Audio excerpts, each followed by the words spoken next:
Hello बच्चों, नमस्कार। तो कैसे आप सभी? उम्मीद है शानदार होंगे, जबरदस्त होंगे। आज हम पढ़ेंगे जो साइंस का हमारा पेपर आने वाला है कल। तो उनमें जो इंपॉर्टेंट क्वेश्चन है जो मेरे को लगता है एग्जाम में आएंगे और वो डेफिनेट आएंगे, क्योंकि जो पीछे 3-4 एग्जाम लगे उनमें भी जो क्वेश्चन मैंने बताए थे, आइडेंटिफाई किए थे, उन्हीं में से क्वेश्चन आए थे। तो मैं दावा करता हूँ कि इसमें से भी आपको क्वेश्चन जरूर देखने को मिलेंगे और आपकी कंप्लीट किताब का रिविजन अभी कुछ ही देर में मैं करवा दूंगा। आपका एक टॉपिक भी मैं आपको छोड़ने वाला नहीं हूँ। तो चलो देखते जाइए, मेरे साथ चलते हैं अपन, ठीक है। तो ये पहला पार्ट है रासायनिक अभिक्रिया और समीकरण। तो आपको पता है कि वियोजन अभिक्रिया किसे कहते हैं? वियोजन अभिक्रिया किसे कहते हैं? देखो, वियोजन पहले तो है संयोजन। संयोजन किसे कहते हैं? ऐसी अभिक्रिया जिसमें दो या दो से अधिक अभिकारक मिलकर एकल उत्पाद का निर्माण करते हैं उसे क्या कहते हैं? संयोजन अभिक्रिया। जैसे CaO प्लस CO2, ये दोनों जब अभिक्रिया करेंगे तब CaCO3 का निर्माण होगा। यहाँ पे CaO क्या है? बुझा हुआ चूना है, ठीक है। जब इसकी अभिक्रिया अपन, यानी ये दो अभिकारक है, ये दोनों मिलकर एकल उत्पाद का निर्माण करते हैं। यानी इस तीर के निशान के जो इस तरफ होता है वह अभिकारक होता है और बाईं ओर होता है उसे क्या कहते हैं? उत्पाद कहते हैं, ठीक है। तो ऐसी अभिक्रिया जिसमें दो या दो से अधिक अभिकारक मिलकर एकल उत्पाद का निर्माण करते हैं तो उसे क्या कहते हैं? संयोजन अभिक्रिया कहते हैं, ठीक है। फिर वियोजन, वियोजन अभिक्रिया। तो ऐसी अभिक्रिया जिसमें एकल उत्पाद टूटकर, यानी अगर हम इसको गर्म करेंगे, जब इसको अपन ताप देंगे तब ये उत्पाद CaO प्लस CO2 में टूट जाएगा, ठीक है।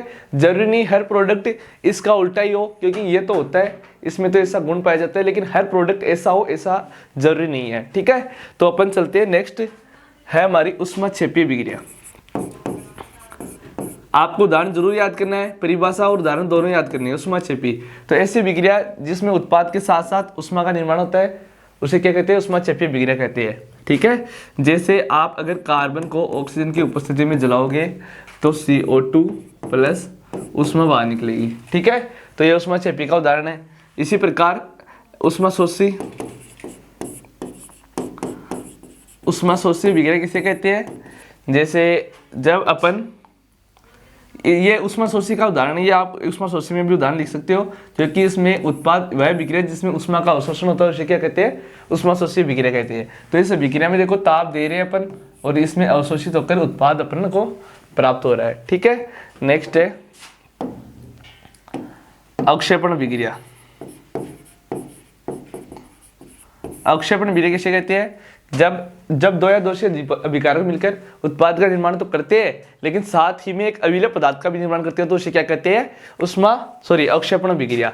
जैसे मैं उदाहरण लिखता हूं यहाँ पे, जब NaCl की अभिक्रिया जब NaCl की अभिक्रिया बेरियम सल्फेट के साथ, गलत लिख दिया है, मैं दोबारा लिखता हूं।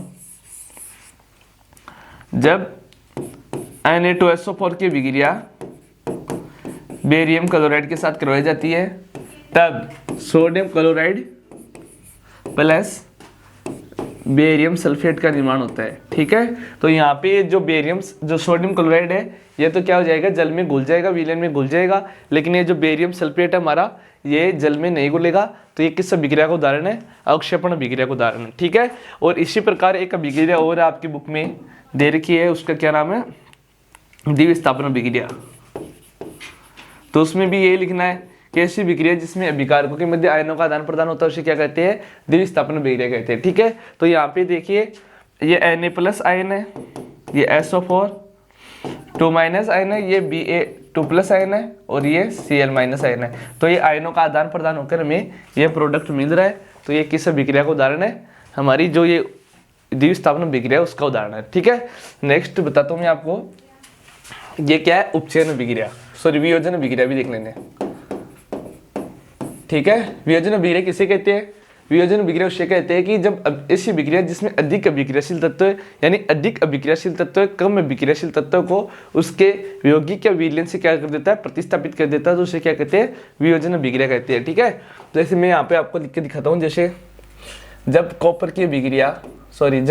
सल्फेट की अभिक्रिया आयरन के साथ करवाई जाती है तो आयरन सल्फेट प्लस कॉपर प्राप्त होता है। ठीक है, इस अभिक्रिया में क्या है, अधिक अभिक्रियाशील तत्व है आयरन, जो कॉपर को उसके जो विलयन यौगिक को उससे क्या कर देता है, प्रतिस्थापित कर देता है, उसे क्या कहते हैं, वियोजन अभिक्रिया कहते हैं। ठीक है, फिर कौन सी अभिक्रिया है, अब उपचयन अभिक्रिया। उपचयन अभिक्रिया किसे कहते हैं, ऐसी अभिक्रिया जिसमें ऑक्सीजन में वृद्धि और हाइड्रोजन में कमी हो, उसे क्या कहते हैं, उपचयन अभिक्रिया कहते हैं। ठीक है, जैसे ये कॉपर है, सॉरी ये कैल्शियम है, इस कैल्शियम की अभिक्रिया अगर हम ऑक्सीजन के साथ कराएंगे तो हमें कैल्शियम ऑक्साइड प्राप्त होगा। ठीक है, तो यहाँ पे देखो ऑक्सीजन इसके साथ ऐड हो रहा है, जुड़ रहा है, ऑक्सीजन में वृद्धि हो रही है, तो ये कौन सी अभिक्रिया का उदाहरण है, उपचयन अभिक्रिया का उदाहरण। ठीक है, इसी प्रकार अपचयन अभिक्रिया, तो अपचयन अभिक्रिया किसे कहते हैं, जब हम कैल्शियम ऑक्साइड की अभिक्रिया हाइड्रोजन गैस के साथ करवाते हैं तो हमें कैल्शियम प्लस जल का निर्माण होता है। ठीक है, तो यहाँ पे क्या हो रहा है, यहाँ पे देखो बच्चों, यहाँ पे क्या हो रहा है, ये ऑक्सीजन की यहाँ पे क्या हो रही है, कमी हो रही है। ठीक है, तो ऐसी अभिक्रिया जिसमें ऑक्सीजन में कमी हो और हाइड्रोजन में वृद्धि हो। ठीक है, तो यहाँ पे देखो हाइड्रोजन के साथ कोई यौगिक जुड़ रहा है तो वृद्धि हो रही है। ठीक है, तो उस अभिक्रिया क्या कहते हैं अपन, अपचयन अभिक्रिया कहते हैं। ठीक है, और ऐसी अभिक्रिया जिसमें अपचयन और उपचयन दोनों, उसे क्या कहते हैं, रेडॉक्स अभिक्रिया कहते हैं। ठीक है, तो यहाँ पे ये जो अभिक्रिया ये जो हो रही है यहाँ पे अभिक्रिया, ये क्या हो रहा है, उपचयन हो रहा है, यहाँ पे सॉरी अपचयन हो रहा है, और यहाँ पे अब उपचयन हो रहा है। ठीक है, तो इस प्रकार आपकी जो फर्स्ट चैप्टर में जो भी अभिक्रिया है वो मैंने आपको डिस्कस करके बता दी है। अभी हम पढ़ेंगे जो संक्षारण वगैरह है उसके बारे में। ठीक है, संक्षारण क्या होता है,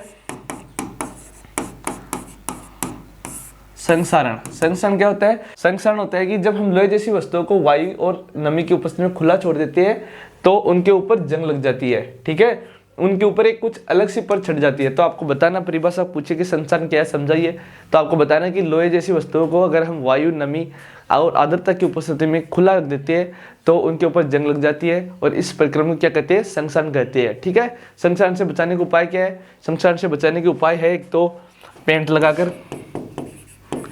पेंट करके, ग्रीस लगाकर, तेल के लगाकर, और यह सतलेपन करके। ठीक है, नेक्स्ट विकृत गंधिता,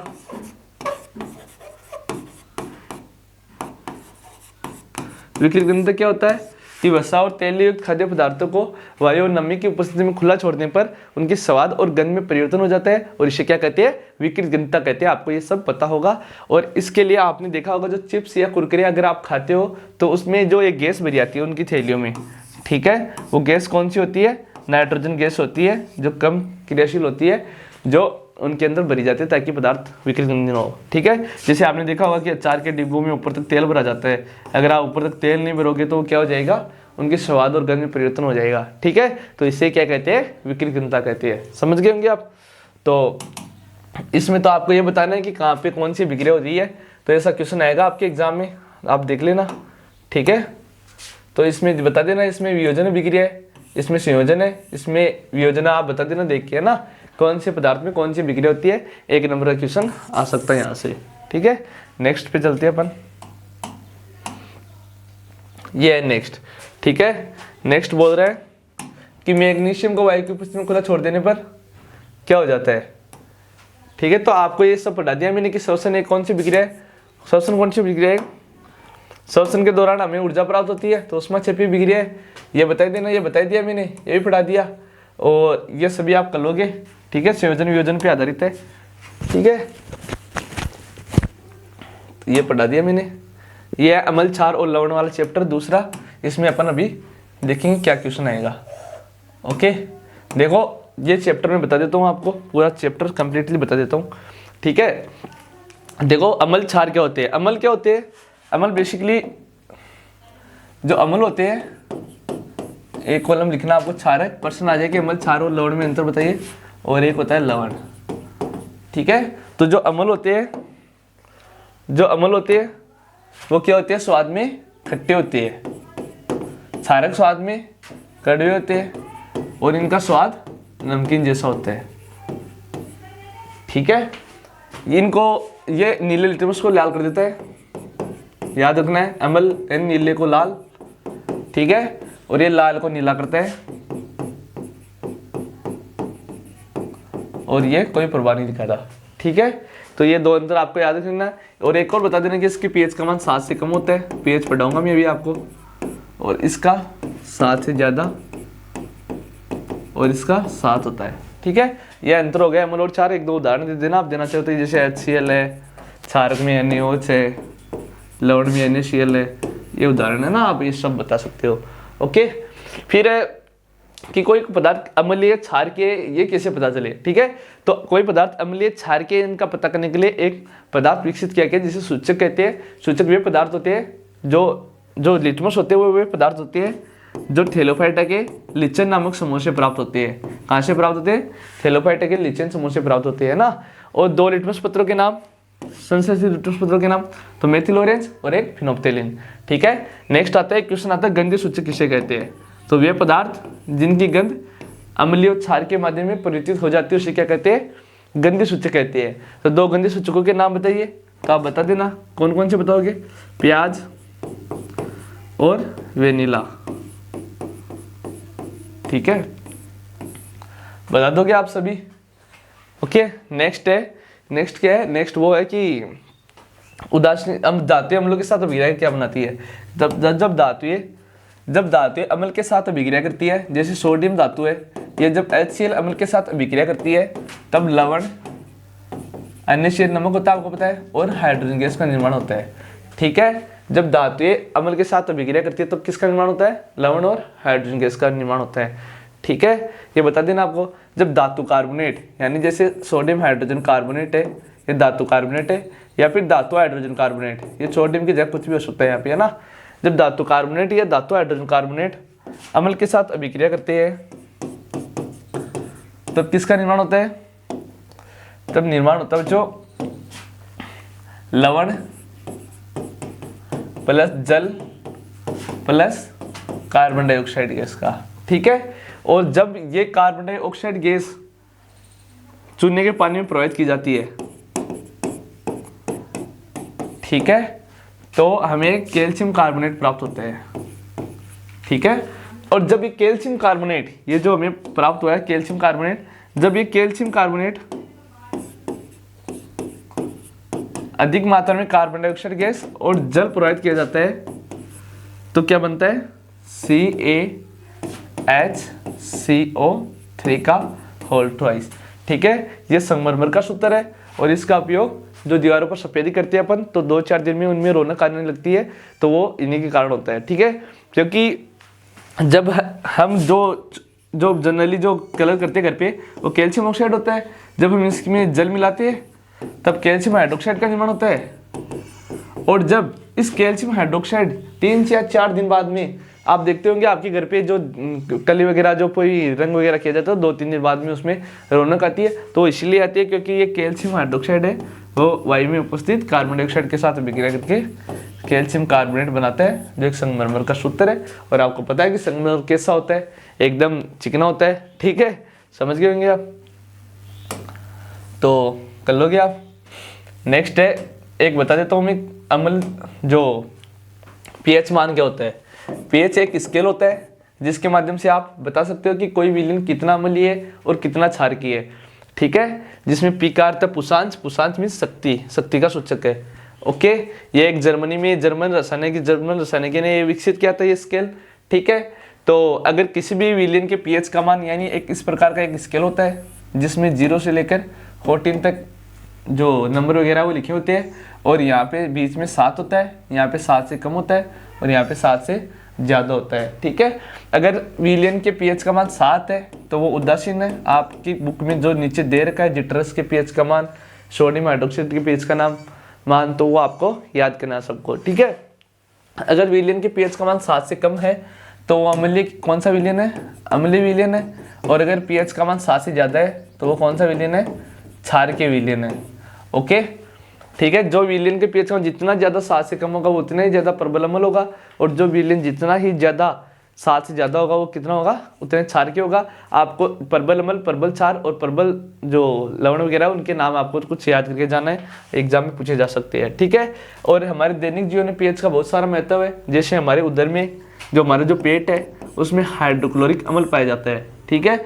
जब इस अम्ल की मात्रा को जरूरत से ज़्यादा हो जाती है, यानी जब इस हाइड्रोक्लोरिक अम्ल की मात्रा काफ़ी ज़्यादा हो जाती है हमारे शरीर में, तो हमारे पेट में क्या होने लगता है, जो जलन है उसका अनुभव होने लगता है। अब आप पूछोगे कि सर हमारे पेट में HCl अम्ल का क्या कार्य है, तो HCl अम्ल का बच्चों कार्य ये है कि ये जब भी हम कुछ भी पदार्थ खाते हैं तो उनको गलाने का या फिर पचाने का काम किसका होता है, HCl अम्ल का होता है। लेकिन बाय द वे इस अम्ल की मात्रा अधिक हो जाती है तब क्या होता है, हमें जलन होने लगती है। तो इस जलन को कम करने के लिए हम एंटासिड जैसे क्षार का उपयोग करते हैं, ठीक है। आपने देखा होगा पेट फूल जाता है, पेट में इंटर्न दर्द वगैरह होने लगता है, अपच होने लगता है, ठीक है, तो वो HCl अम्ल के कारण होता है और उसको दूर करने के लिए अपन क्षार मिलाते हैं उसमें, ठीक है। नेक्स्ट है जो हमारे मुंह होता है उसके pH का मान अगर 5.5 से कम होने लगता है तब हमें जो दांत है वो खराब होने लगते हैं। तो इसका निदान पाने के लिए अपन जो क्षार के दंतमंजन है उसका उपयोग करते हैं और हमारा जो ये दांत वगैरह वो सही हो जाती है, ठीक है। फिर है चींटी के डंक। आपको भी जो चींटी वगैरह है, जो मधुमक्खी वगैरह जब आपको काटती है तो आपको बहुत जलन अनुभव होती है, क्योंकि जो मधुमक्खी वगैरह होती है वो हमारे जो बॉडी है उसके अंदर क्या छोड़ती है, हमारी बॉडी में मेथनोइक अम्ल छोड़ती है, जिसे फार्मिक अम्ल भी बोलते हैं, ठीक है। तो ये फार्मिक अम्ल बहुत खतरनाक होता है, तो इसको कम करने के लिए अपन जो क्षार वगैरह है वो लगाते हैं और वो दर्द दूर हो जाता है, ठीक है। इसके बाद में आपकी बुक में जो कुछ एसिड के नाम दे रखे हैं, जैसे सिरके में कौन सा अम्ल पाया जाता है और नींबू में कौन सा पाया जाता है, टमाटर में कौन सा पाया जाता है, वो आपको याद करके जाना है, क्योंकि उससे भी क्वेश्चन आपका एग्जाम में देखने को मिल सकता है, ठीक है। नेक्स्ट है जब जब अम्ल और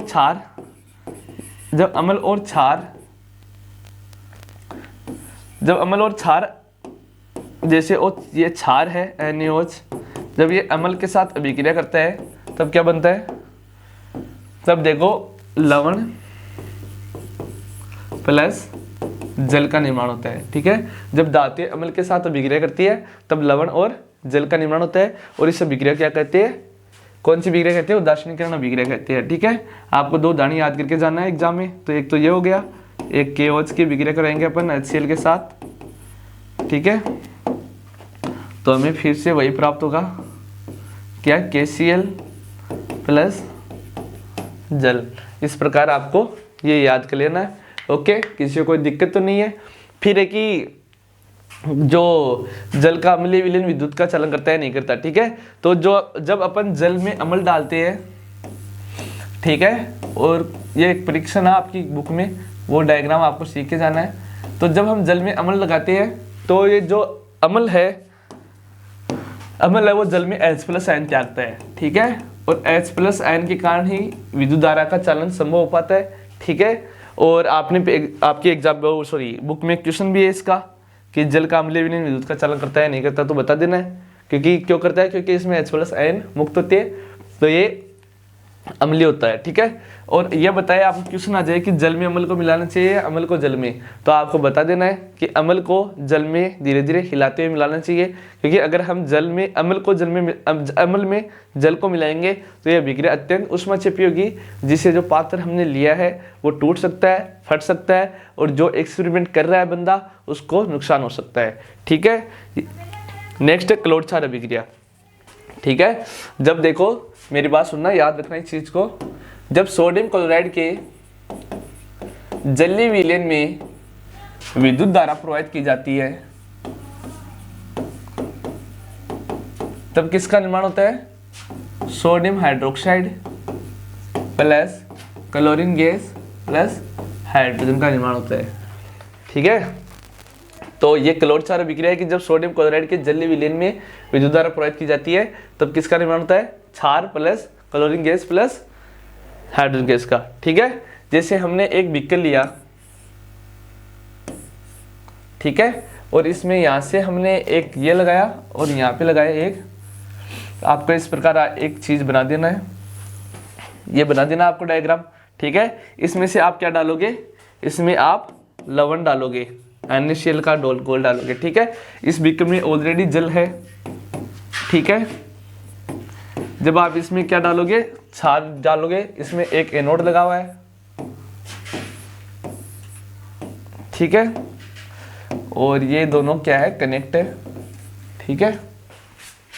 तो ये एनोड बताया मैंने, ये कैथोड है, ठीक है। यहाँ पे जल डाला हुआ है, ये NaCl लवण डाला में, तो जब इसमें विद्युत धारा प्रवाहित की जाएगी तब ये जल है ये H+ और OH- में क्या होने लगेगा, टूटने लगेगा। तो आपको पता है कि ये जो कैथोड है उस पर माइनस चार्ज होता है और जो एनोड है उस पर प्लस चार्ज होता है, ठीक है। तो ये OH- इस प्रकार गति करने लगेंगे और H+ इस प्रकार गति करने लगेंगे, ठीक है। इसी प्रकार ये जो HCl है उनमें Na इस प्रकार गति करेंगे और Cl इस प्रकार गति करेंगे, ठीक है। तब यहाँ से कौन सी गैस निकलेगी, Cl गैस, क्लोरीन गैस निकलेगी और यहाँ से हाइड्रोजन गैस निकलेगी, ओके। और इधर से क्या निकलेगा, इधर से दे रखा है NaOH निकलेगा, ठीक है। तो आपको ये चित्र आपको बना लेना है, ठीक है। एग्जाम में आ सकता है ये चित्र, ओके। अगर किसी कहीं भी डाउट है आपके तो आप हमसे पूछ सकते हो, हम जरूर बताएंगे, ठीक है। तब अब ये जो क्लोरोचार अभिक्रिया से हमें क्लोरीन गैस प्राप्त हुई है, इस क्लोरीन गैस की अभिक्रिया जब हम बुझे हुए चूने के साथ करवाते हैं, ठीक है, बिना बुझाओ चूना के साथ, ठीक है। यानी जब कैल्शियम हाइड्रोक्साइड के साथ क्लोरीन गैस की अभिक्रिया करवाते हैं तब हमें क्या प्राप्त होता है, विरंजक चूर्ण का निर्माण होता है, ठीक है। CaOCl2 विरंजक चूर्ण है और जल का निर्माण होता है, ठीक है। तो आपको ये याद रखना है कि जब कैल्शियम हाइड्रोक्साइड के जलीय विलयन में विद्युत धारा प्रवाहित क्लोरीन गैस डाली जाती है तब विरंजक चूर्ण का निर्माण होता है। सूत्र आपको याद रख लेना है और विरंजक चूर्ण का उपयोग भी आपको आना चाहिए, ठीक है। नेक्स्ट है कि जब हम अमोनियम की अभिक्रिया सोडियम क्लोराइड के साथ कार्बन डाइऑक्साइड गैस और जल के साथ करवाते हैं तब हमें अमोनियम क्लोराइड, ये NH3 अमोनियम है, ठीक है। Ammonium chloride plus sodium hydrogen carbonate का निर्माण होता है, जिसे क्या कहते हैं, बेकिंग सोडा कहते हैं। ये बेकिंग सोडा बहुत इंपॉर्टेंट है, आपको बेकिंग सोडा का उपयोग याद कर लेना है, ठीक है। ये बेकिंग सोडा के निर्माण की अभिक्रिया मैंने लिख दी है, ओके। जब बेकिंग सोडे को अपन अगर गर्म करेंगे, ठीक है, सोडियम हाइड्रोजन कार्बोनेट को, तब हमें सोडियम कार्बोनेट प्लस जल प्लस कार्बन डाइऑक्साइड गैस प्राप्त होगी, ओके। ये बेकिंग सोडे को अगर हम गर्म करेंगे तो उसकी अभिक्रिया है, ठीक है। नेक्स्ट है जब सोडियम कार्बोनेट की अभिक्रिया जल के 5 अणुओं के साथ करवाई जाती है तब हमें दोने का सोडा क्या होता है, प्राप्त होता है, ओके। ये आपको याद कर लेना है, ठीक है। कर लोगे याद, ये दोने का सोडे के उपयोग को याद कर लेना, जैसे कठोर जल को मृत्यु करने के लिए और जो भी आपके एग्जाम में दे रखे, आपके बुक में दे रखे बोरेक्स के उपयोग के लिए, ठीक है, वो याद कर लेने है ना। नेक्स्ट है क्रिस्टलन जल। क्रिस्टलन जल आपको पढ़ लेना है क्या होता है क्रिस्टलन जल। और लास्ट में है plaster of Paris. Plaster of Paris आप जानते हो, ठीक है। जब आप डॉक्टर के पास जाते हो तो अगर आपका हाथ पैर वगैरह टूट जाए तो आप डॉक्टर के पास जाते हो तो डॉक्टर वहाँ पे आपको एक जो लेप करके देता है, ठीक है, जो थोड़ी देर बाद में एकदम कठोर पदार्थ बन जाता है जिसे जिप्सम कहते हैं, ठीक है। आपने पीओपी का नाम सुना होगा, ये प्लास्टर वही है, प्लास्टर ऑफ पेरिस, ठीक है। जैसे जब हम कैल्शियम सल्फेट के आधे अणु को, ये क्या है, ये हमारा क्या है, ये जिप्सम है, ठीक है। इसकी अभिक्रिया जल के 1.5 अणुओं के साथ करवाते हैं तब हमें क्या प्राप्त होता है, कठोर पदार्थ जिप्सम प्राप्त होता है, ठीक है। तो ये इसको अर्धहाइड्रेट भी कहते हैं क्योंकि ये जल के अणु के साथ अभिक्रिया करके क्या होता है, कठोर पदार्थ का निर्माण करता है, इसे जिप्सम कहते हैं, ठीक है। 373 केल्विन ताप पर ये प्रोसेस होती है, ओके। तो आपको ये बता देना है, इसके उपयोग याद कर लेना कि टूटी हड्डियों को जोड़ने के लिए, घरों को सजाने के लिए, खिलौने बनाने के लिए। तो इस प्रकार ये चैप्टर आपका दूसरा चैप्टर वो कंप्लीट हो गया है। अगर कहीं भी कोई भी दिक्कत है किसी भी चीज़ में, आप कमेंट करके कमेंट में बता सकते हो। तो अपन चलते हैं नेक्स्ट चैप्टर में, आयनिक यौगिक, ठीक है। पेच स्केल का निर्माण किसने किया, परिभाषा लिखनी है। रसोई घर में खस्ता पकौड़ी बनाने के लिए उसका उपयोग किया जाता है। क्लोरोचार अभिक्रिया के लिए क्लोरोचार अभिक्रिया उत्पादों के नाम लिखिए। तो ये चीज़ें मैंने आपको पढ़ा दी है, ठीक है। नेक्स्ट है धातु और अधातु। तो धातु जानते हो, धातु ध्वनिक होती है, इनमें आघातवर्धनीयता गुण पाया जाता है। आघातवर्धनीयता उसे कहते हैं कि धातु को पीट कर अपन पतली चादर के रूप में परिवर्तित कर देते हैं और इसे क्या कहते हैं, आघातवर्धनीयता कहते हैं, ठीक है। तन्यता किसे कहते हैं, जब धातुओं का अगर हम पीटते हैं तो उसे हम एक पतले तार के रूप में परिवर्तित कर सकते हैं और इसे क्या कहते हैं, तन्यता कहते हैं, ठीक है। और धातु में ध्वनि का गुण पाया जाता है, मतलब धातुओं को अगर हम पीटते हैं तो वो एक पतली चादर के रूप में परिवर्तित हो सकती है और इसे क्या कहते हैं, धातुओं को क्या कर सकते हैं, ठीक है। तो आपको ये याद कर लेना है। ये देखो पर्सन में बोल देता हूँ आपको, यह खाद्य पदार्थों के डिब्बों में जिंक की बजाय टिन का लेप क्यों किया जाता है, क्योंकि टिन की अपेक्षा ये जिंक है वो अधिक अभिक्रियाशील है, ठीक है। नेक्स्ट है विद्युत तारों की परस्पर वेल्डिंग के लिए कौन सी मिश्र धातु का उपयोग किया जाता है, सोल्डर का। सोल्डर मिश्र धातु का गलनांक बहुत कम होता है, इसमें शामिल होता है, क्या शामिल होता है सोल्डर, किस मिश्र धातु का बना होता है, लेड और टिन का। आपको मिश्र धातु सारी याद कर जानी है। मिश्र धातु क्या होती है, दो या दो से अधिक धातुएं मिलकर एक धातु का निर्माण करती है, जिसे मिश्र धातु कहते हैं, ठीक है। जैसे सोल्डर है, सोल्डर नाम सुना होगा आपने, ये टिन प्लस लेड से मिलकर बनी होती है, ठीक है। नेक्स्ट है कार्बन का क्रिस्टलीय स्वरूप क्या है, हीरा भी है, ग्रेफाइट भी है, फ्लोरीन भी है, ठीक है। ये आपको याद रख लेना है, ठीक है। नेक्स्ट है स्टेनलेस स्टील में आयरन और किन के साथ मिश्रित किया जाता है, ये क्वेश्चन आ सकता है। तो निकिल और क्रोमियम, यानी स्टेनलेस स्टील किससे बनता है, एक तो निकिल, क्रोमियम और आयरन से बनता है, याद रख लेना। आपको अगर दिखाई नहीं दे रहा तो मैं जो बोल रहा हूँ उस पर आप फोकस कर सकते हो, ठीक है। धातु जो कमरे के ताप पर द्रव अवस्था में पाई जाती है, तो पारा धातु है जो कमरे के ताप पर किस अवस्था में पाई जाती है, द्रव अवस्था में पाई जाती है। निम्नलिखित में कौन सी धातु, कौन सी अधातु द्रव अवस्था में पाई जाती है, तो ब्रोमीन। ये अधातु तो ब्रोमीन है और धातु कौन सी है, पारा है, ठीक है। निम्नलिखित में कौन सा तत्व है अम्लीय ऑक्साइड प्रदान करता है, तो कार्बन होता है। वो कौन सा ऑक्साइड प्रदान करता है, अम्लीय ऑक्साइड प्रदान करता है, ओके। वायु में लंबे समय तक उद्भासन से सिल्वर की वस्तुएं काली हो जाती है, ठीक है। तो ये किसके कारण होती है, ये Ag2S के कारण होती है, सिल्वर सल्फाइड बनता है। आपको पता है सल्फर के साथ अभिक्रिया करती है सिल्वर और वो काली कलर की हो जाती है। चांदी वगैरह देखे होंगे आपने, आपकी जो मम्मी वगैरह जो पैरों में एंकल में जो पहनती है वो थोड़े दिन बाद काली हो जाती है, क्योंकि वो सल्फर के साथ अभिक्रिया करती है, ठीक है। नेक्स्ट है एक्वारिजिया में HCl व HNO3। देखो आपको याद रखना है HCl कितने अनुपात में मिलाया जा रहा है और HNO3 कितने अनुपात में मिलाया जाता है। तो HCl हमेशा 3 में और HNO3 1 में, क्योंकि ये प्रबल अम्ल है HNO3, तो इसके लिए 1 ही काफ़ी है, जबकि ये दुर्बल अम्ल है तो इसमें 3 जरूरी होते हैं, ठीक है।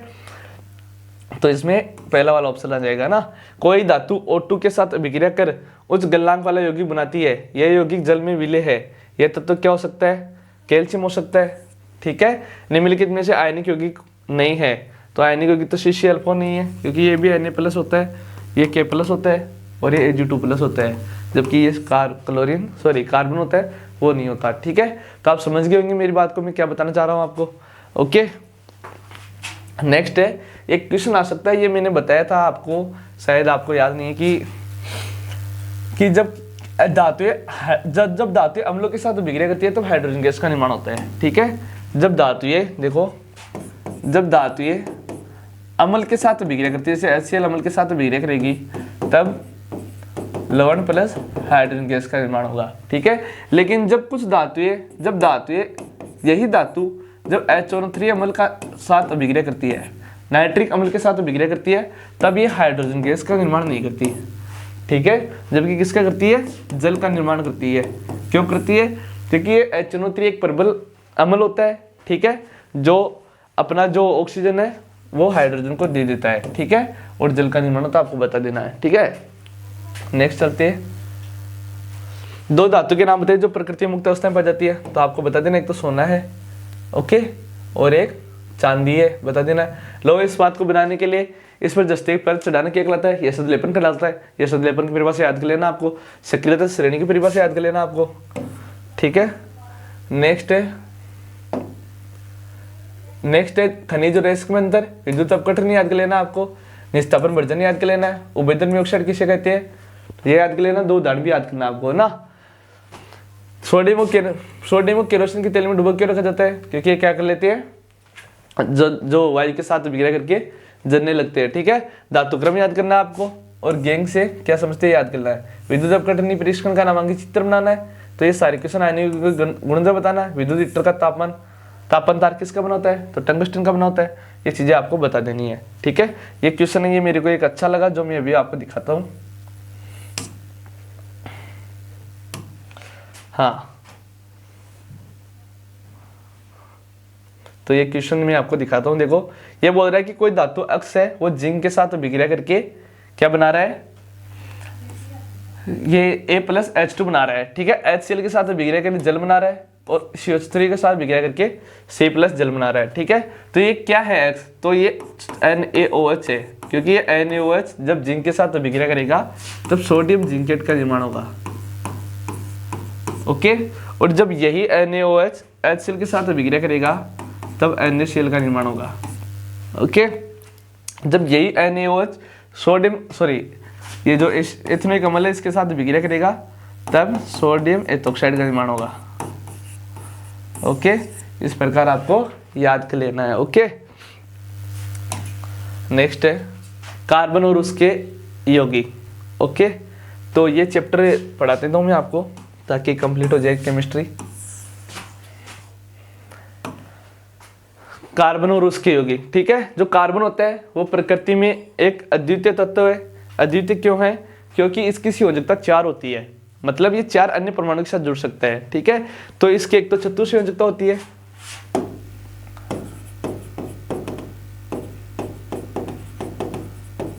चतुर संयोजकता का मतलब ये है कि कार्बन की संयोजकता 4 होती है, इसलिए यह 4 अन्य तत्वों के साथ जुड़कर ऋणायन और धनायन का निर्माण करता है और इसे क्या कहते हैं? चतुर संयोजकता कहते हैं, ठीक है। 4 इलेक्ट्रॉन त्यागता है तो धनायन और 4 तत्व ग्रहण करता है तो इलेक्ट्रॉन ग्रहण करता है तो ऋणायन का निर्माण करता है। एक गुण होता है इसमें संकलन का, यानी कार्बन में कार्बन के अन्य परमाणुओं को जोड़ने की एक अद्वितीय क्षमता होती है, ठीक है। और इस गुण को क्या कहते हैं? संकलन कहते हैं, क्योंकि इससे एक श्रृंखला का निर्माण होता है। जैसे ये कार्बन है, ये कार्बन के साथ जुड़ता चला जाएगा, ठीक है। और इस गुण को क्या कहते हैं? अपन संकलन कहते हैं। समझ गए होंगे आप, ठीक है,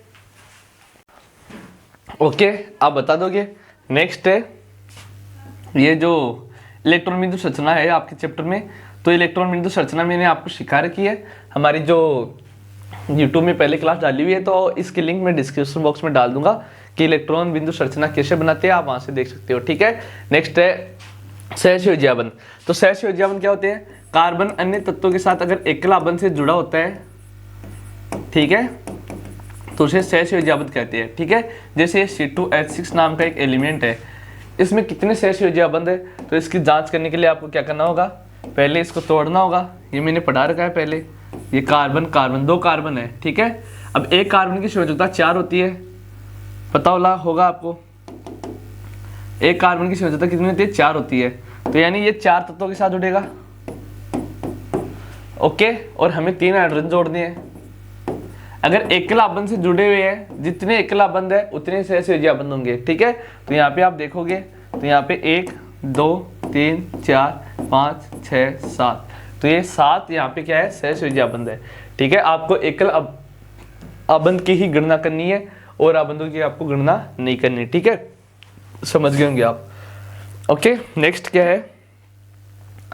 नेक्स्ट है संरचनात्मक समझौता, ठीक है। ऐसे परमाणु संरचनात्मक समझौता किसे कहते हैं? कि ऐसे तत्व है जिनके अणुसूत्र तो समान होते हैं लेकिन संरचनात्मक सूत्र भिन्न भिन्न होते हैं, उसे क्या कहते हैं? संरचनात्मक समझौता कहते हैं, ठीक है। जैसे एक तत्व है जैसे C5H12 है, पेंटेन, ठीक है। तो आप इसको कितनी प्रकार से लिख सकते हो? वो क्या कहलाता है? इसका संरचनात्मक सूत्र कहलाता है। जैसे मैं इसको लिखूंगा, एक तो CH3 CH2 CH2 CH2 CH3, ठीक है। एक तो इस प्रकार लिख सकते हैं अपन इसको, एक इस प्रकार लिख सकते हैं CH3 CH2 CH2 यहाँ पे एक H हटाना है और CH3, एक इस प्रकार लिख सकते हैं। एक हम इसको इस प्रकार लिख सकते हैं CH3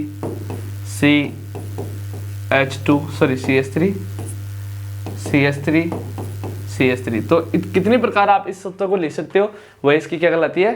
संरचनात्मक समझौता कहलाती है। आपको पता होगा, अगर नहीं पता तो आप देख लेना ना। नेक्स्ट है हाइड्रोकार्बन। हाइड्रोकार्बन क्या होते हैं? कार्बन और हाइड्रोजन से मिलकर बनने वाले यौगिक को क्या कहते हैं? हाइड्रोकार्बन कहते हैं। यानी कार्बन और हाइड्रोजन से मिलकर बनने वाले तत्वों या यौगिकों क्या कहते हैं? अपन हाइड्रोकार्बन कहते हैं। जैसे देखिए ये CH4 है, ये क्या है? कार्बन और हाइड्रोजन से मिलकर बना होता है, इसलिए क्या कहते हैं? हम इसको हाइड्रोकार्बन कहते हैं, ओके। नेक्स्ट एल्किन क्या होता है? एल्किन और एल्काइन, ठीक है। तो एल्किन क्या होता है? इसका सूत्र होता है CnH2n+2। एल्किन का CnH2n और एल्काइन का CnH2n-2, ओके। इसमें कार्बन कार्बन के मध्य सिंगल बॉन्ड होता है, इसमें डबल बॉन्ड होता है और इसमें ट्रिपल बॉन्ड होता है। ठीक है, इसका नामकरण करते समय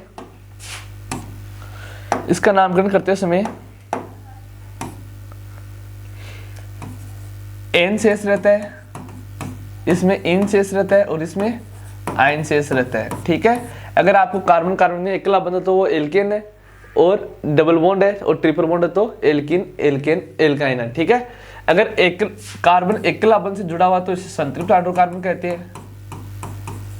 ठीक है, और अगर डबल बॉन्ड और ट्रिपल बॉन्ड से जुड़ा हुआ है तो इसे असंतृप्त हाइड्रोकार्बन कहते हैं। समझ गए होंगे आप? अगर कार्बन कार्बन अकेला बंध से जुड़े हुए तो संतृप्त हाइड्रोकार्बन, डबल बॉन्ड और ट्रिपल बॉन्ड से जुड़े हुए तो असंतृप्त हाइड्रोकार्बन कहलाते हैं। ठीक है, तो ये नामकरण करने लगा। नामकरण का मैं कुछ एग्जांपल्स आपको दिखा देता हूँ। जैसे जब CH3 CH2 CH3, तो आपको पहले meth eth pro but pent hex hept के बारे में नॉलेज होना चाहिए। ये क्लास भी मैंने आपको पढ़ा रखी है, आप देख सकते हो। तो मैं रफली बता देता हूँ कि यहाँ पे 3 कार्बन परमाणु है, तो यानी मेथ एथ प्रोप, तो ये प्रोप है। ओके, तो प्रोपेन नाम हो जाएगा इसका, क्योंकि एक एक लाइन है तो ये प्रोपेन हो जाएगा। अगर यहाँ पे डबल लाइन होती तो प्रोपिन हो जाता, ट्रिपल लाइन होती तो प्रोपाइन हो जाता। ठीक है, ये चीज़ें पढ़ा रखी है मैंने आपको। अगर आपको देखना है तो डिस्क्रिप्शन बॉक्स में लिंक डाल रही है, वहाँ से आप जाकर देख सकते हो, अच्छे से आपको पढ़ा रखा है। ठीक है, नेक्स्ट होता है ऑक्सीकारक। तो ऑक्सीकारक वे पदार्थ होते हैं। इसके अलावा आपको विषम परमाणु की परिभाषा याद करनी है, प्रकार तो समूह की परिभाषा याद करनी है, और एक समजातीय श्रेणी परिभाषा याद करनी है। ठीक है, नेक्स्ट बता रहा था मैं ऑक्सीकारक। ऑक्सीकारक वे पदार्थ होते हैं जो दूसरे पदार्थों को ऑक्सीजन देने की क्षमता रखते हैं। जैसे जो KMnO4 है और K2Cr2 और 7 है, ये क्या है ये बताइए? ये ऑक्सीकारक है। ठीक है, जैसे मैं आपको एक एग्जांपल देता हूँ। जब एथेनॉल की बिक्रिया इनकी उपस्थिति में करवाई जाती है, इनके साथ करवाई जाती है, तो क्या होगा? ये एथेनॉलिक अम्ल में परिवर्तित हो जाता है। ठीक है, यानी एक ऑक्सीजन की वृद्धि होगी यहाँ पे एक ही होता। ठीक है, तो ये क्या है? ऑक्सीकारक है। ठीक है, एथेनॉल से एथेनॉलिक अम्ल में बदलने की बिक्रिया आपको याद होगी। ओके, उत्प्रेरक क्या होते हैं? उत्प्रेरक वे पदार्थ होते हैं जो किसी बिक्रिया की गति को तेज या मंद कर देते हैं, उसे क्या कहते हैं? उत्प्रेरक कहते हैं। ठीक है, नेक्स्ट है जब असंतृप्त हाइड्रोकार्बन की बिक्रिया, असंतृप्त यानी कार्बन कार्बन के मध्य डबल बॉन्ड है, जब असंतृप्त हाइड्रोकार्बन की बिक्रिया निकिल और पैलेडियम उत्प्रेरक की उपस्थिति में करवाई जाती है, तब यह संतृप्त हाइड्रोकार्बन में परिवर्तित हो जाता है। और इस बिक्रिया क्या कहते हैं? कौन सी बिक्रिया कहते हैं बताइए आप? संकलन बिक्रिया कहते हैं। ठीक है, ये वनस्पति तेल को, वनस्पति वसात अम्लों को वनस्पति तेल में बदलने के लिए प्रयुक्त की जाती है। ओके, नेक्स्ट है एक चीज और याद कर लेना आप, वो क्या है? मेरे को यार याद नहीं आ रहा, वो है प्रतिस्थापन बिक्रिया। ठीक है, जब हम संतृप्त हाइड्रोकार्बन की बिक्रिया, जैसे संतृप्त हाइड्रोकार्बन है मीथेन की बिक्रिया हाइड्रोक्लोरिक अम्ल के साथ सूर्य के प्रकाश की उपस्थिति में करवाई जाती है, तब ये जो हाइड्रोजन होता है, ये क्लोरीन होता है, वह एक एक करके हाइड्रोजन परमाणु को उसके यौगिक से प्रतिस्थापित कर देता है, और इसे कौन सी बिक्रिया कहते हैं? प्रतिस्थापन बिक्रिया कहते हैं। जैसे ये बन जाता है CH3Cl प्लस HCl, तो ये कौन सी बिक्रिया है?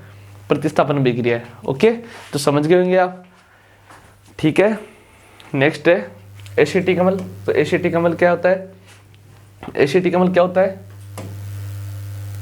एसिटिक अम्ल के बारे में आप पता होगा। एसिटिक अम्ल जो एथेनॉल होता है उसी को एसिटिक अम्ल कहते हैं। ठीक है, इसका गलनांक 290 केल्विन होता है, आपको याद रखना है, और क्वथनांक 391 केल्विन होता है। ठीक है, ओके, जब एथेनॉल की बिक्रिया एथेनॉलिक अम्ल के साथ करवाते हैं, तब एस्टर का निर्माण होता है। एस्टर कैसे बनेगा? ये देखो, ये H हट जाएगा और यहाँ से OH हट जाएगा। ठीक है, एस्टर किसकी उपस्थिति में बनेगा बताइए? अम्ल के साथ करवाते हैं। जब एथेनॉल की बिक्रिया एथेनॉलिक अम्ल के साथ करवाते हैं, तब ये देखो H हट जाएगा और हमें प्राप्त होगा CH3 CH2, एक O ये रहा प्लस एक O ये रहा, COO CH3। ठीक है, ये एस्टर है। जब इस एस्टर को अपन क्या करेंगे? इस एस्टर की बिक्रिया अगर हम सोडियम के साथ करवाएंगे, तब सोडियम एथोक्साइड या सोडियम एसीटेट का निर्माण होगा। ओके, और आपको जो विकृत एल्कोहल वो याद कर लेना है कि जो एल्कोहल होता है उसकी पहचान करने के लिए उसमें कुछ रंजक मिला दिए जाते हैं, जिसे क्या कहते हैं, विकृत एल्कोहल कहते हैं। ठीक है, आपको पता होगा आपको। ठीक है, नेक्स्ट एथेनॉल के जो हानिकारक प्रभाव वो बताइए।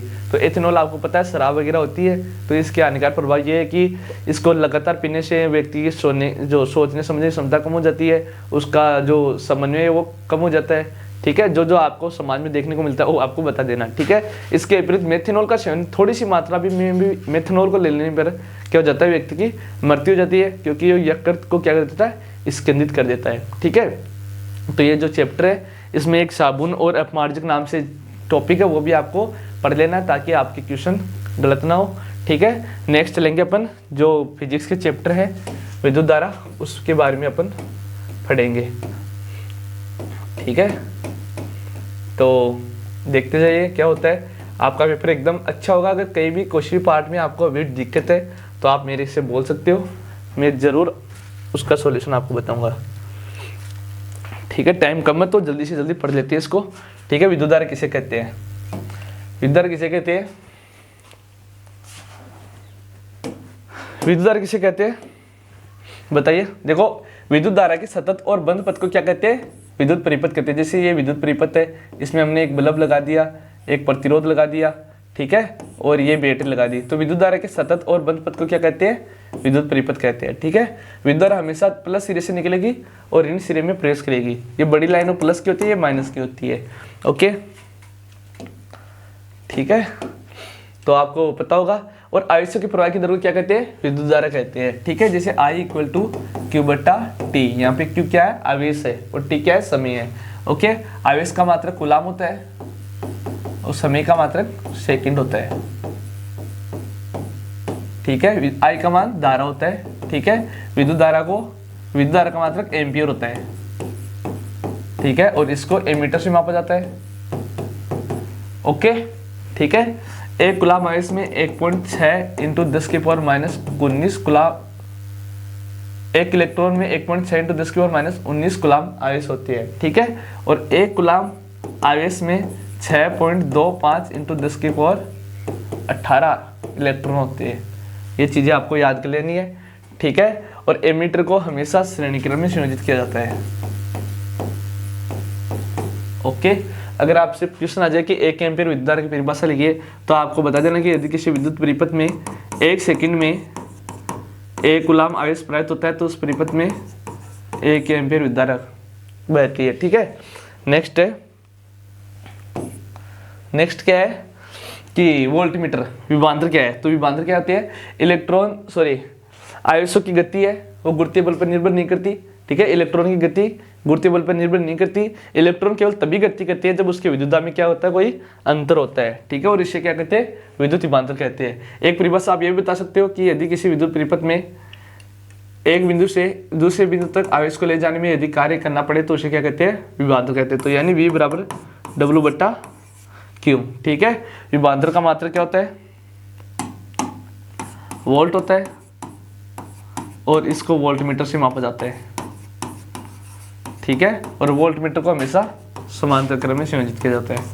ओके, अगर क्वेश्चन आ जाए कि 1 वोल्ट विभवांतर की परिभाषा लिखे, तो यदि किसी विद्युत परिपथ में 1 सेकंड में 1 कूलाम आवेश प्रवाहित होता है तो उस परिपथ में 1 वोल्ट विभवांतर उत्पन्न होगा। ठीक है, बता दोगे आप, अरे बता दोगे ना सब, किसी कोई दिक्कत तो नहीं है। ठीक है, नेक्स्ट है ओम का नियम। तो ओम के नियम के अनुसार किसी विद्युत परिपथ में उत्पन्न विभवांतर उसमें प्रवाहित होने वाली विद्युत धारा क्या होता है, समानुपाती होता है। ठीक है, अगर समानुपाती का चिन्ह हटाएंगे तो I/R हो जाएगा। ओके, और इसकी ग्राफ हमेशा सीधी रेखा में जाएगी। समझ गए आप, तो ये आपको याद रख लेना है। प्रतिरोध का मात्रक ओम होता है, जिसको इस चिन्ह से दर्शाते हैं। प्रतिरोध क्या होता है, प्रतिरोध धारा के मारे में रुकावट पैदा करते हैं। ठीक है, आपको परिवर्ती प्रतिरोध धारा नियंत्रक परिभाषा याद कर लेनी है। किसी पदार्थ का प्रतिरोध किन किन कारकों पर निर्भर करता है, एक तो करता है इसकी लंबाई पर, पदार्थ की लंबाई पर, और इसके अनुप्रस्थ काट के क्षेत्रफल पर, और एक पदार्थ की प्रकृति पर। ठीक है, तो ये आपको क्या कर लेना है, याद कर लेना है एकदम अच्छे से। ठीक है बच्चों, कोई दिक्कत तो नहीं है आपको, कर लोगे। ठीक है, प्रतिरोध होता है वो 2 क्रम से संयोजित होता है, एक तो समांतर क्रम, जैसे इसमें क्या होगा, ऊपर नीचे प्रतिरोध जुड़े होंगे। जैसे ये मैं जोड़ रहा हूँ प्रतिरोध है, जैसे 2 प्रतिरोध जुड़े हुए R1 है, ये R2 प्रतिरोध है, ठीक है। तो इनका सूत्र होता है 1/R equal to 1/R1 plus 1/R2, ठीक है। इसी प्रकार अगर प्रतिरोध कोई प्रतिरोध श्रेणी क्रम में जुड़ा हुआ है, जैसे ये R1 प्रतिरोध या R2 प्रतिरोध, ठीक है, तो R कुल प्रतिरोध यानी श्रेणी क्रम का, ये पैरेलल का, जिसका सूत्र होगा R1 प्लस R2। ये क्या है, श्रेणी क्रम का प्रतिरोध निकालने का सूत्र है। आपको याद कर लेना, आपको निकालना भी आना चाहिए, फॉर्मूले वगैरह सारे याद करके जाना आपको ना। नेक्स्ट है कि श्रेणी क्रम की अपेक्षा जो पार्श्व क्रम है उसमें किसी भी विद्युत परिपथ को लगाने की क्या फायदा देती है। तो भाई फायदा ये होता है कि अगर एक चीज खराब हो जाए, यानी जैसे इस कमरे की लाइट खराब हो जाए तो इस कमरे में लाइट आसानी से चली जाएगी, तो ये फायदा है। जबकि इसमें यहाँ से लाइट खराब हो जाए तो यहाँ पे आगे लाइट नहीं जा पाएगी, विद्युत धारा नहीं जा पाएगी, ठीक है। तो ये क्या है, इसका एक नुकसान है, डिसएडवांटेज है, ठीक है। नेक्स्ट जूल का तापन नियम, तो आपको पता होना चाहिए जूल के तापन के नियम के अनुसार किसी वस्तु में उत्पन्न ऊष्मा उसमें प्रवाहित विद्युत धारा के अनुक्रमानुपाती और उसमें उत्पन्न विद्युत धारा के वर्ग के अनुक्रमानुपाती, उसमें उत्पन्न प्रतिरोध के अनुक्रमानुपाती और किसके इस प्रोसेस में लगने वाले समय क्या होती है, अनुक्रमानुपाती होती है। यानी H इक्वल टू क्या होता है, I²RT। ये तापन का मतलब ये है कि आप जब पंखे, कूलर, फ्रिज वगैरह को चलाते हैं तो कुछ देर के बाद में उसमें क्या हो जाने लगता है, वो गर्म होने लगता है, यानी कुछ ऊष्मा है वो गर्मी के रूप में बाहर निकलने लगती है, और यही क्या है, जूल का तापन नियम है, ठीक है। तो आपको ये फॉर्मूला याद करके रख लेना है, ठीक है। नेक्स्ट शक्ति, तो विद्युत की शक्ति क्या होती है, कार्य करने की दर को शक्ति कहते हैं, यानी P बराबर W/T। शक्ति का मात्रा क्या होता है, वोट होता है, ओके। आप इसको P बराबर VI लिख सकते हो, तो आप मतलब V की जगह मान रखे, W की जगह मान रखे, इस प्रकार आप चेंज करके लिख सकते हो। इसमें न्यूमेरिकल जरूर आएगा, एक न्यूमेरिकल हुआ आएगा कि यदि किसी बल्ब को रोजाना 2 घंटे चलाया जाता है, 2 सेकंड में कितने जो धारा है वो निकलेगी। तो आपको सभी को मल्टीपल करना है, कोई भी न्यूमेरिकल है जो इससे रिलेटेड, तो आप कर लोगे आसानी से, ठीक है। तो कुछ और बचा नहीं इसमें, ये प्रतिरोध निकालने का सूत्र आप कर ही लोगे, प्रतिरोध का मात्रक आपको पता ही है। तो ये क्वेश्चन एकदम इजी है, 2 चालकों के नाम लिखे तो आप कर लोगे इसको भी, ठीक है। फिर विस्तार क्या है, क्या महत्व है बता देना, ठीक है। तो आप कर लोगे ये सभी। प्रकाश क्या होता है, प्रकाश हमेशा एक सीधी रेखा में गति करता है। प्रकाश नाम का चैप्टर आपका वो भी बता देता हूँ मैं। प्रकाश हमेशा एक सीधी रेखा में गति करता है, ठीक है। जब प्रकाश के मार्ग में कोई रुकावट है, जैसे कोई प्रकाश ऐसे जा रहा है, ठीक है, जब इसके मार्ग में कोई अपारदर्शी वस्तु आ जाती है, जैसे कोई ये वस्तु रखी गई है, ये अपारदर्शी वस्तु आ गई, ठीक है, तो प्रकाश इससे टकराएगा और इससे टकराएगा तो इस प्रकार वो मुड़ जाता है किनारों से, ठीक है। और प्रकाश की इस घटना क्या करते हैं अपन, क्या करते हैं, विवर्तन कहते हैं, ठीक है। जब प्रकाश एक सीधी रेखा में गति करता है तो उसके मार्ग में आने वाली रुकावट के कारण वह क्या हो जाता है, किनारों से मुड़ जाता है, और प्रकाश की इस घटना को क्या कहते हैं, विवर्तन कहते हैं, ठीक है। जो परावर्तन है, जो प्रकाश का परावर्तन के नियम में बता देता हूँ। ये एक दर्पण है हमारा, ठीक है। जब इसमें कोई किरण आपतित होती है तो वह जितने डिग्री कोण पे डलती है, इसमें मान लो 30 डिग्री पे डलती है, तो 30 डिग्री पे क्या हो जाती है, परावर्तित हो जाती है, ठीक है। यानी आपतन कोण और परावर्तन कोण दोनों क्या होते हैं, बराबर होते हैं, ठीक है। आपतित किरण और परावर्तित किरण और अभिलंब, ये अभिलंब है, ठीक है। ये तीनों एक ही तल में स्थित होते हैं, ठीक है, यानी एक ही बिंदु पर क्या होती है, ये सभी स्थित होती है। ये परावर्तन का नियम है, ठीक है। और एक आपतन कोण यानी कोण I बराबर कोण R होता है, ठीक है। ये आपको दिखा देना, बता देना ना। नेक्स्ट समतल दर्पण। समतल दर्पण क्या होता है, समतल दर्पण से जो हमारे घर में जो शीशे वगैरह है, कांच वगैरह लगे हुए हैं, वो समतल दर्पण है, ठीक है। उसमें जो भी प्रतिबिंब बनता है वो समान साइज का बनता है, सीधा बनता है और आभासी बनता है, ठीक है। आभासी का मतलब ये कान इस साइड चला जाएगा, अगर आप पकड़ के भी देखोगे तो आपको ये चीजें दिखाई दे जाएगी, ठीक है। गोले दर्पण एक गोले का कटा हुआ भाग होता है, जैसे दर्पण है गोला है, ठीक है। अगर हम इसको बीच में से काट दे, ये मानो मैंने बीच में से काट दिया, इसको बीच में से काट दिया, ये बीच में से काट दिया, तो ये इस साइड का ये जो भाग बना, ये गोले दर्पण कहलाता है, ठीक है। तो ऐसा दर्पण जिसका परावर्तक पृष्ठ बाहर की ओर वक्रित हो तो उसे क्या कहते हैं, अवतल दर्पण कहते हैं, ठीक है।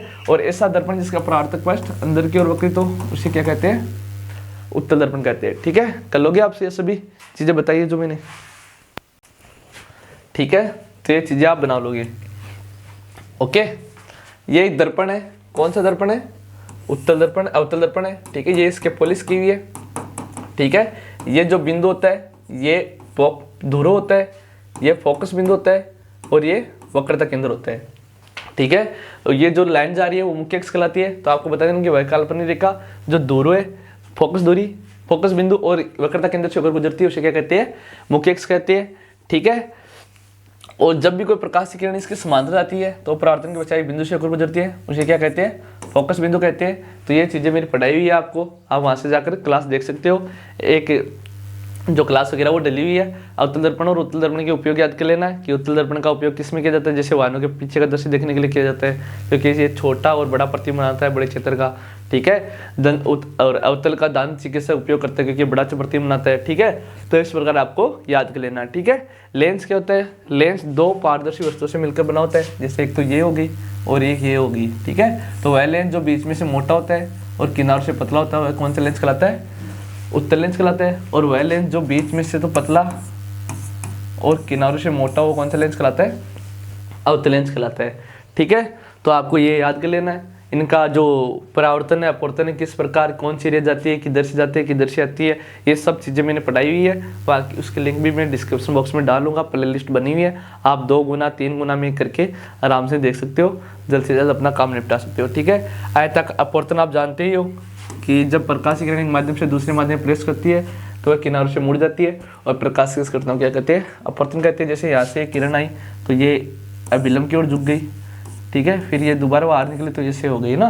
तो ये भी मैंने पढ़ा रखा है, सारी प्रोसेस बता रखी है, ये भी आप देख सकते हो, वहाँ पे अपवर्तनांक देख सकते हो। अपवर्तनांक का सूत्र होता है निर्वात में अपवर्तनांक बट्टा माध्यम में अपवर्तनांक, ठीक है। निर्वात में प्रकाश की चाल होती है 3 × 10⁸ मीटर प्रति सेकंड, ठीक है। और माध्यम की आप इसी प्रकार ज्ञात कर सकते हो, ठीक है। नेक्स्ट लेंस की क्षमता ज्ञात कर लेना, P = 1/f सूत्र होता है, ठीक है। और लेंस की क्षमता का मात्रक डायप्टर होता है। और दर्पण सूत्र याद कर लेना 1v + 1/u = 1/f। लेंस सूत्र याद कर लेना 1/v - 1/u = 1/f, ठीक है। और आवर्धन तो याद कर लेनी है, ओके, इनका उपयोग याद कर लेना है। तो दोस्तों आज इतना ही। आपको कोई भी क्लास देखनी है तो कमेंट बॉक्स में कमेंट कर देना, ताकि हम जल्द से जल्द आपको प्रोवाइड करवा देंगे, ताकि आपके एग्जाम अच्छे से हो, ठीक है। अगर कहीं पे भी मुझसे गलती है तो माफ़ करना, वीडियो को लाइक करना, शेयर करना, सब्सक्राइब करना, ठीक है। और जो एनालिसिस है इस पेपर का सबसे पहले हम ही कराने वाले हैं, ठीक है। और एकदम अच्छा से अच्छा एनालिसिस आपको देखने को मिलेगा, आप आइडेंटिफाई कर पाओगे कि आपके कितने मार्क्स बनेंगे, ठीक है। और जो मैथ की एग्जाम है जो आपकी 6-7 दिन की छुट्टी है उसमें तो वो पूरी किताब में पढ़ाने का जिम्मा लेता हूँ, ठीक है। एक एक क्वेश्चन बता दूंगा, जैसे अभी आपको 4-5 चैप्टर पढ़ाए हैं मैंने, ठीक है। और चैप्टर की क्लास हमने यहाँ पे डाल रखी है यूट्यूब पे, तो वो देख लेना आप, ठीक है। अगर देखना लिंक वगैरह आपको मिल जाएगी, ठीक है। तो धन्यवाद दोस्तों, आज इतने, ठीक है, थैंक यू।